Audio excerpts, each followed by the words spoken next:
lolli kaleessa bilisiginnaaf wayyaanee jidduutti jalqabe ammallee akkuma itti fufeetti jira akka gabaasaaleen achii bahan jedhanitti lola kanaan ammoo raayyaan ittisa biyyaa injifannoo gurguddaa akka galmeesse meeshaa waraanaa gurguddoo akka garee TPLF yookaan TDF irraa hiikkate ibsamee jira. Kanaanis miidhaa guddaan illeen garee wayyaanee irratti akka gahe gabaasonni achii bahuu jalqabanii jiru jechuudha. Ashama akka mooltan daawwattoota hordoftoota keenya deebinee dhufnee jirra. Kanneen YouTube kanaaf haaroo taatan subscribe godhaa. Akkasumas odeeffannoon kallattiidhaan haala yeroo irrattis ta'ee waan nuti dubbanne hunda irratti akka isin bira gahu warri barbaadan mallattoo bilbilaa subscribe cinaa jirtu san banadhaa. Akkuma gadhiifneen isin bira gahaa jechuudha. Egaa akkuma amma dura dhagaa turtan asirratti illee gabaafnee ture viidiyoo tokko hojjennee turre waraanni kaleessa galgala wayyaaneef PP jidduutti dhalatee ture waraana kanaan miidhaa guddaan akka dhaqqabe ibsamee jira.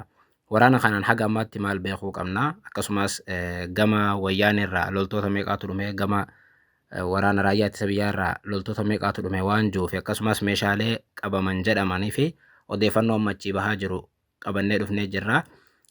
Akkuma dhageessanii turtan lolli kun kaleessa galgala egaa gama bariiti yookaan gara subii jechuudha. Already guyyaatti seenaa turre kan jalqabe lola sanaa jalqaba loltoota TDF kan TPLF hoogganu jechuudha yookaan garee waraanaa Tigraayitu gama Suudaaniin as seene gareen kun wayita gara Humaraatti ce'uudhaaf yaalu naannoo Sharariinaa jedhamutti loltoonni raayyaa ittisa biyyaa dura bu'anii deebisuudhaaf yaalanii achirratti loltoonni TPLF kan TDF jedhaman sun yookaan gareen armii 70 kan TPLF Suudaan keessatti leenjisaa ture raayyaa ittisa biyyaa irratti lola banan jechuudha. Silaa isaan as seenanii waraana guddaa gaggeessuuf turanii osoo isaan as hin seenin raayyaan ittisa biyyaa dura dhaabbate achirratti loltoonni sun waraana guddaa akka banan ibsame. Sana booda raayyaan ittisa biyyaa garicha irratti tarkaanfii laalee isaa deebi'ee fudhate yookaan deebii kenne lola sanaan osoo adda hin citin haga galgalaa irratti lolli gaggeeffama akka ture miidiyaaleen idil addunyaa wal jalaa fuudhuun gabaasaa jiranii.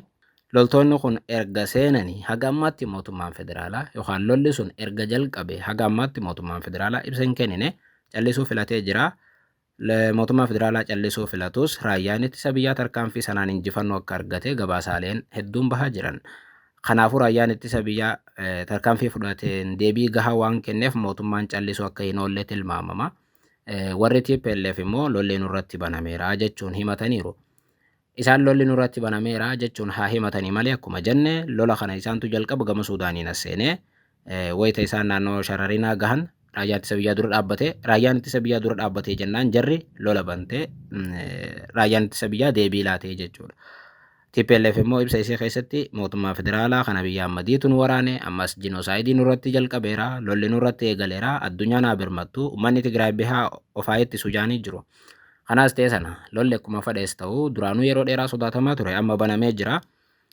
Lola kanaan qaamonni garaagaraa lola kana duuba akka jiran ni tilmaamama. Gareen Eertiraa, Ijipt, Suudaan akkasumas ammoo hidhattoonni faannoo gama kaaniin waraanni bilisummaa Oromoo illeen tarii yoo lolli kun babal'atee as siqe itti hirmaachuu akka danda'u ni tilmaamama. Dhugaan jiru kana sababiin isaa WBOn haga ammaatti dhimmicha deebii yoo kennuu baatellee TPLF gareen faannootis garee waraana bilisummaa Oromoo nu waliin ni lolaa jechuudhaan ibsaa turan.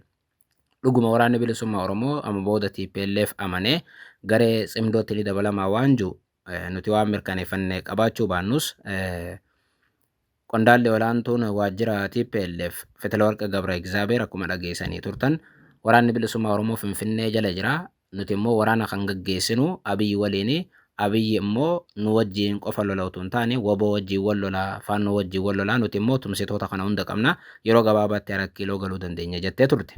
WBOn ammoo dhimma sana irratti haga ammaan dubbanne isiin ammoo waraana bilisummaa Oromoo maqaa waamte Finfinnee jala jiran nu waliif tumsan nuuf tumsan jettee turte Fetelawarq WBOn garuu deebii hin kennine jechuudha. Kanaafuu lola kana irratti qaamonni garaagaraa ni hirmaatu jedhamee eegama. Lolichi itti fufamu ni dhaabbata waan jiru ammallee ifaa miti mootummaan federaalaa waan calliseef tarii dafee dhaabbachuu akka danda'u eegama. Haga ammaatti dhaabbateef hin dhaabbanne wanti jedhamaa jiru immoo hin jiru. Lolichi akka itti fufeedha kan dhagaa jirru. Lola kanaan yookaan lola kaleessa galgala eegale kanaan haga ammaatti miidhaawwan dhaqqaban guddaa akka ta'an himamee jira. Lola kanaan yoo xiqqaate loltoonni kun tokko ol akka madaa'an yookaan ajjeefamanillee gabaasaaleen bahaa jiru. Kan meeqa akka madaa'aniif meeqa akka ajjeefaman garuu bal'inaan hin ibsamne kumaa ol akka rasaasni dha'e garuu ibsamee jira jechuudha. Gareen TDF kan waraana TPLF armii 70 sun wayita Suudaan irraan as seenu meeshaalee garagaraa loojistikii meeshaalee garagaraatiif humna namaa baay'ee qabatee akka naannawa Shararinaa gahee ibsame. Fakkeenyaaf meeshaawwan waraanaa inni qabatee gara daangaa Itoophiyaa seene yoo ilaalle Shararinaa gahee yoo ilaalle Zuu 23 kan jedhamu sadii ol akka qabatee paatrooliidhaan fe'ee dhufe ibsamee jira.